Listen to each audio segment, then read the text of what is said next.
Welcome to study physics channel. मैं D N Tripathi आज आपके बीच आया हूँ। देखिए, कल आपको बताया था रिफ्रैक्शन ऑफ लाइट, जिसमें आपको हमने रिफ्रैक्शन ऑफ लाइट होता क्या है, law of refraction of light क्या होता है और स्नेल्स लॉ के बारे में डिस्कस किया था। आज आपको रिफ्रैक्टिव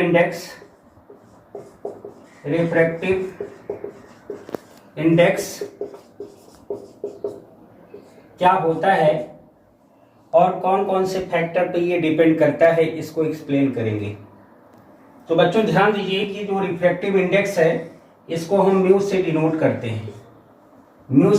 करते हैं और refractive index mu equal to होता है C upon B।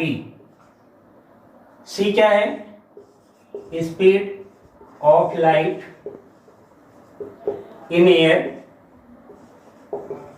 Upon speed of light in any medium.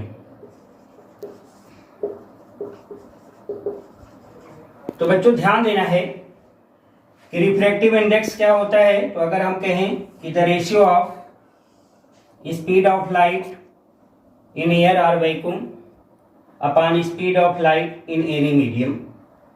अब ध्यान देना है कि कौन कौन सा फैक्टर होता है जिस पर रिफ्रैक्टिव इंडेक्स डिपेंड करता है। तो अगला हेडिंग है factor affecting refractive index of a medium. बच्चों ध्यान देना है कि कौन कौन सा फैक्टर होता है जिस पर आपका रिफ्रैक्टिव इंडेक्स डिपेंड करता है। तो पहला फैक्टर अगर हम बात करें तो जो रिफ्रैक्टिव इंडेक्स होता है डेंसिटी पर डिपेंड करता है, डेंसिटी। दूसरा स्पीड ऑफ लाइट पर भी डिपेंड करता है। साथ ही साथ हमारा टेम्परेचर और चौथा जो है हमारा वेवलेंथ।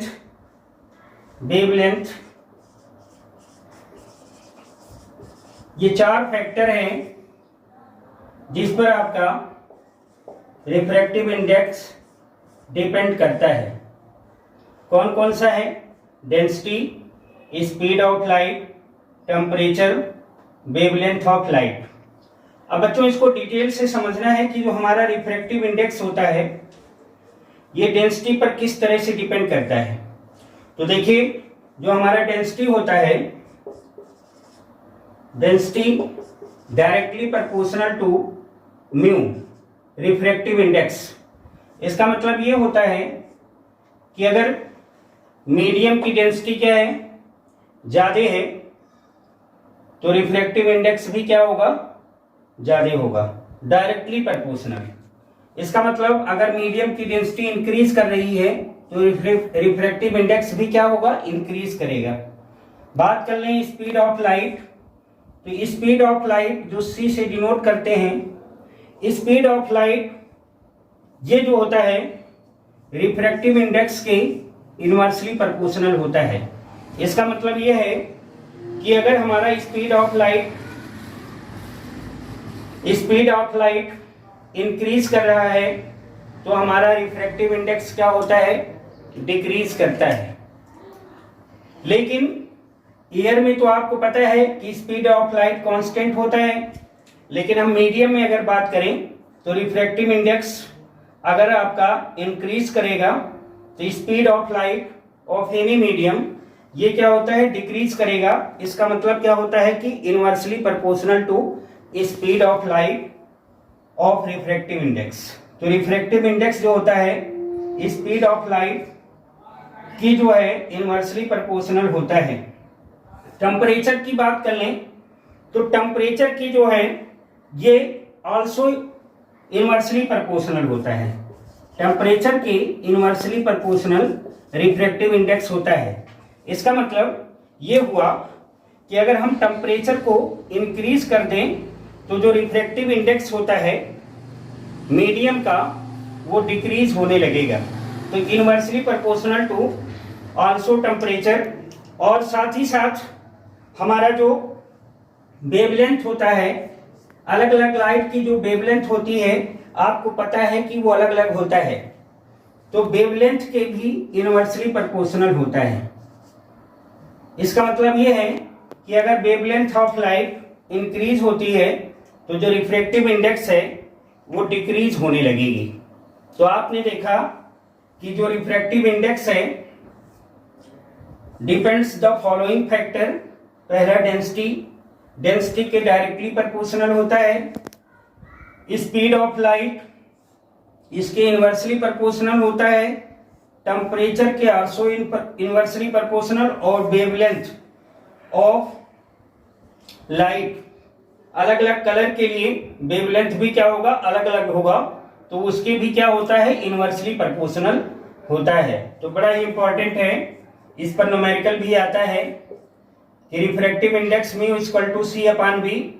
सी की बच्चों वैल्यू ऑलवेज आपको पता है एयर या वैक्यूम में कितना होता है, 3 × 10⁸ मीटर पर सेकेंड।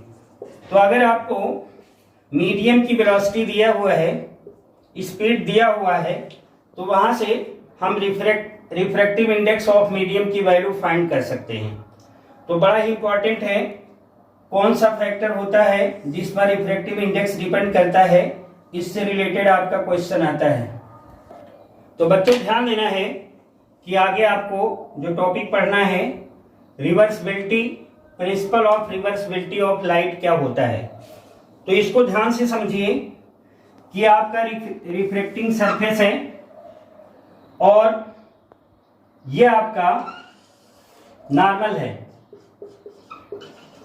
नॉर्मल, ध्यान देना है बच्चों कि मान लिया ये आपका मीडियम 1 है और ये क्या है, मीडियम 2। सपोज दैट हमारी जो लाइट है वो पहली मीडियम से दूसरी मीडियम को जा रही है। अब सपोज दैट कि पहला मीडियम आपका है रेयर, दूसरा डेंसर है। सपोज दैट ये आपका रेयर है और ये क्या है, डेंसर है। लाइट आपकी rare to denser, it means first to second medium में पास कर रही है। तो आपका होगा क्या कि एंगल क्या होगा, आई होगा, और एंगल ये क्या होगा, आर होगा। तो देखिए when light moves 1 to second medium, अगर 1 से सेकेंड मीडियम में जा रहा है तो उस केस में हमारा रिफ्रैक्टिव इंडेक्स क्या राइट करेंगे, 1μ2, और इस केस में क्या होगा, sin i upon sin r। This is equation number 1। अब रिवर्सिबिलिटी का मतलब होता है कि अगर हम इसकी डायरेक्शन को रिवर्स कर दें, इसका मतलब ये हुआ कि अगर अब light, if the light ray moves second to first, दूसरे से फर्स्ट में जा रहा है, तो उस केस में आप रिफ्रैक्टिव इंडेक्स को क्या राइट करेंगे, 2μ1। और इस केस में क्या हो जाएगा, क्योंकि आपका सेकेंड से फर्स्ट में जा रहा है तो ये वैल्यू हो जाएगा sin r upon sin i। ध्यान दीजिए कि अगर हम इसको रिवर्स करें तो क्या हो जाएगा, 1/2μ1 equal to sin i upon sin r। This is equation number 2। Now अगर हम इक्वेशन 1 और 2 को कंपेयर करें तो आप देखिए कि राइट हैंड साइड इक्वल है तो लेफ्ट हैंड साइड भी क्या होगा, इक्वल होगा। Now from equation 1 and 2, equation 1 and 2 में आप देखिए कि राइट हैंड साइड सेम है, तो जो हमारा लेफ्ट हैंड साइड होगा वो क्या होगा, सेम होगा। That is 1 mu 2 is equal to 1 upon 2 mu 1, or this implies 2 mu 1 is equal to 1 upon 1 mu 2।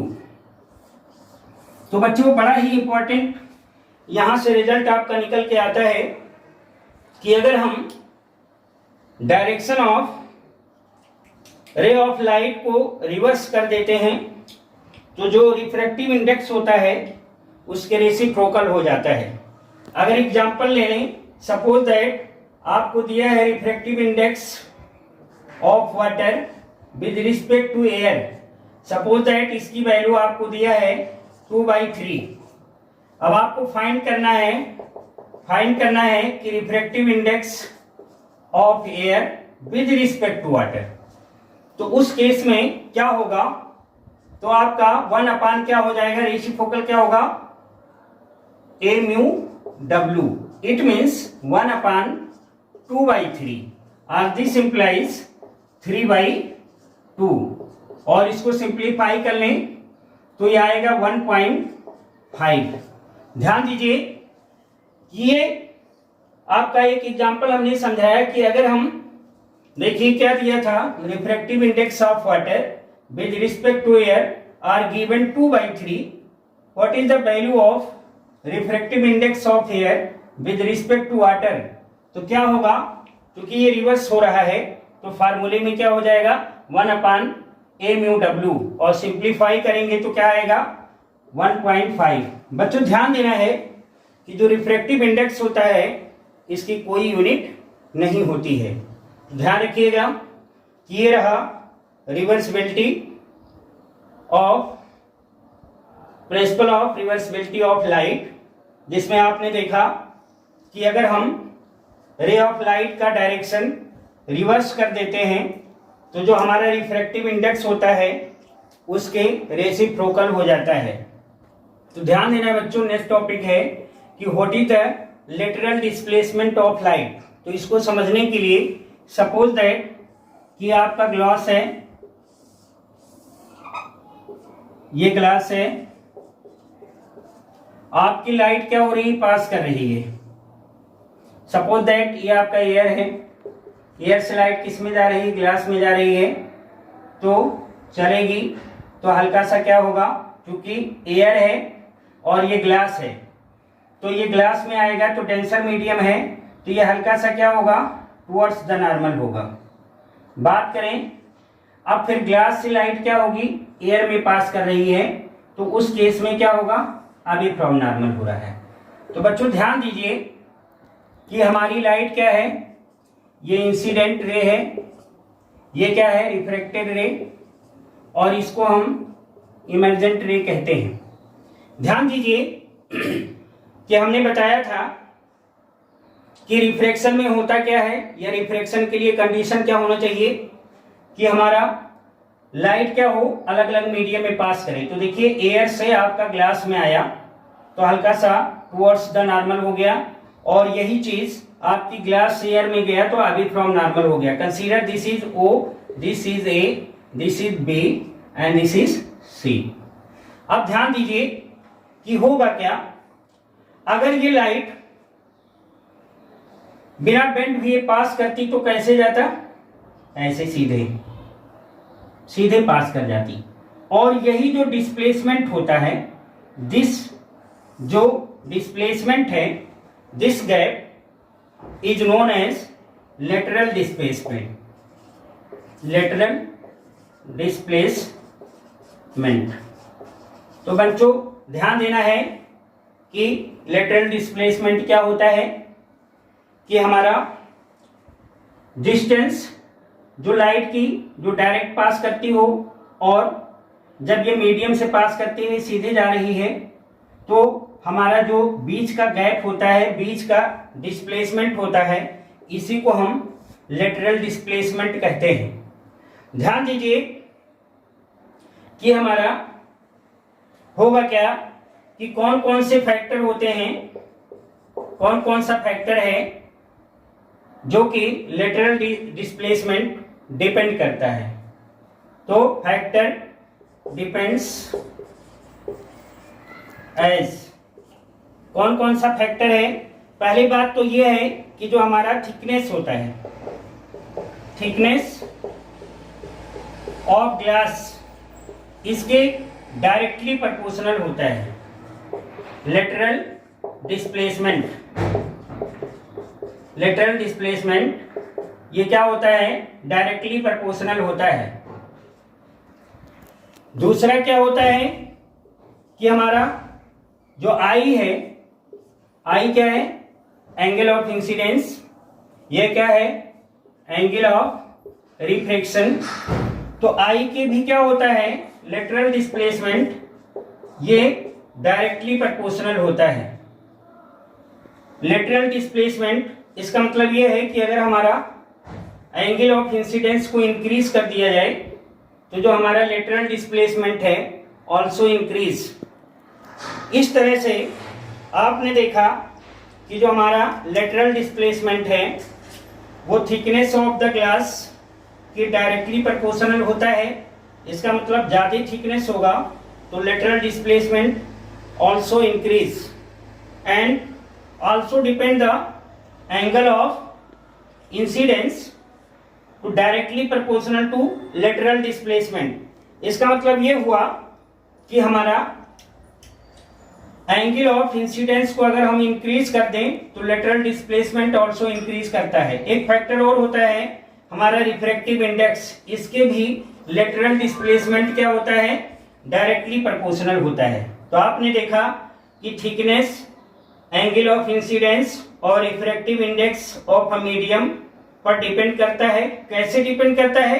सभी पे डायरेक्टली प्रोपोर्शनल है। इसका मतलब ये है कि थिकनेस ज्यादा होगा तो लेटरल डिस्प्लेसमेंट ज्यादा होगा, एंगल ऑफ इंसिडेंस ज्यादा होगा, इंक्रीज करेगा तो lateral displacement also increase and also depend the refractive index of the medium.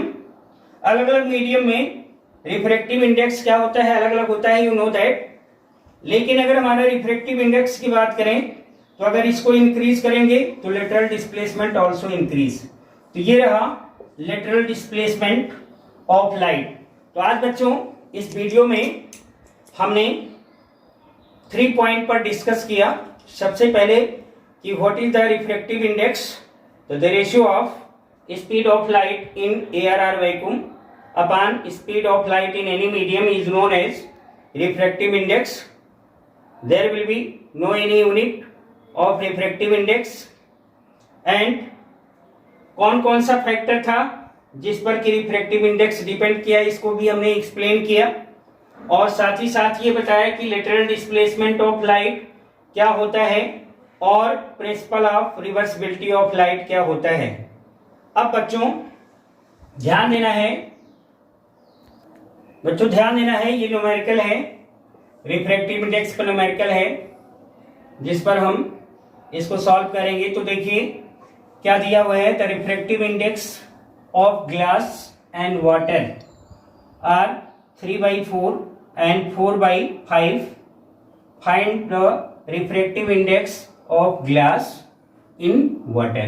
तो पहले तो ये समझना है कि हमारा रिफ्रैक्टिव इंडेक्स ग्लास और वाटर का दिया है, किसके रिस्पेक्ट में होगा? ऑलवेज एयर के रिस्पेक्ट में। तो देखिए सॉल्व करेंगे तो गिवन क्या है? गिवन आपको है refractive index of glass with respect to air कितना दिया है? 3/4। ऑल्सो गिवन वाटर के लिए रिफ्रैक्टिव इंडेक्स दिया हुआ है विद रिस्पेक्ट टू एयर कितना है? 4/5। आपको फाइंड क्या करना है? म्यू की value, it means refractive index आपको फाइंड करना है किसके रिस्पेक्ट में? देखिए refractive index of glass in water, इसका मतलब है कि ग्लास इन वाटर ये आपको फाइंड करना है। तो देखिए इसको कैसे करेंगे? ये आपका ग्लास है तो ग्लास वाला फर्स्ट राइट करेंगे MUG, और ये वाटर है तो ये क्या हो जाएगा? MUW। अब वैल्यू पुट कर लिया जाए तो ये कितना दिया है? 3/4 अपान इसकी वैल्यू कितना है? 4/5।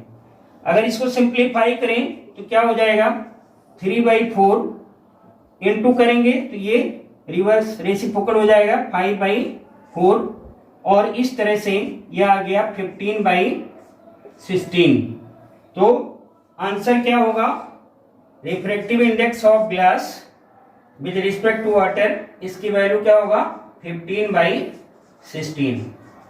इस तरह से हमें ध्यान रखना है कि आपको ये दिया था refractive index of glass with respect to air and also given refractive index of water with respect to air are given. Find out the refractive index of glass with respect to water and if the question are given in reverse, it means ऐसे दिया होता कि water in glass, अगर ऐसे दिया होता है इसको फाइंड करना होता है तो उस केस में क्या करेंगे?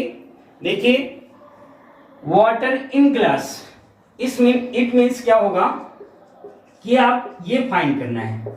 इसको फाइंड करने के लिए हम फार्मूले को कैसे कन्वर्ट करेंगे? देखिए आपको W म्यू जी क्या हो जाएगा? पहले हम क्या करेंगे? G with respect to air and also divided by water with respect to air. इस तरह से हम प्रॉब्लम को सॉल्व करते हैं। तो इसको विशेष ध्यान रखना है कि अगर हमें सपोज दैट और भी कंसेप्ट को क्लियर कर दें कि जैसे मान लिया refractive index of glass with respect to water आपको फाइंड करना है, तो हम इसकी वैल्यू क्या करेंगे? पहले क्या करेंगे? Refractive index of glass with respect to air, refractive index of water with respect to air. इस तरह की प्रॉब्लम हम इस तरह से सिंप्लीफाई करते हैं।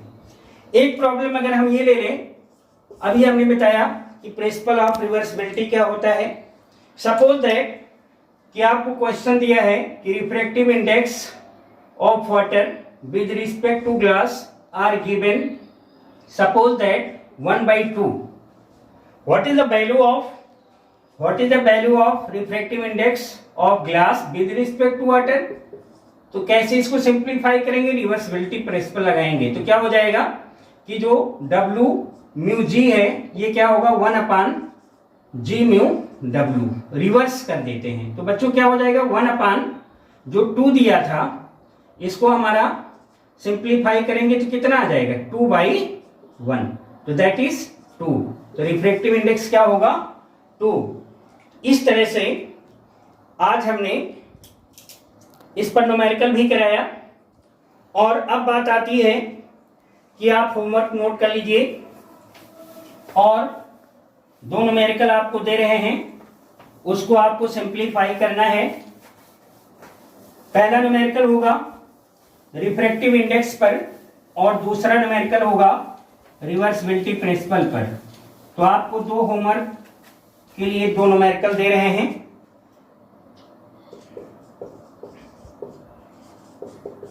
पहला न्यूमेरिकल नोट करिए, दिया गया है the refractive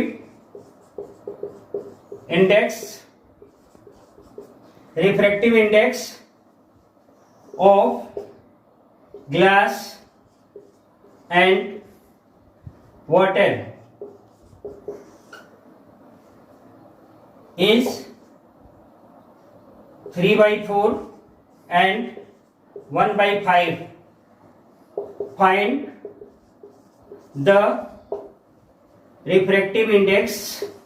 Find the refractive index of glass with respect to water. ये आपको फाइंड करना है। दूसरा न्यूमेरिकल आपको दे रहे हैं if the speed of light in glass is 5/6, find the value of refractive index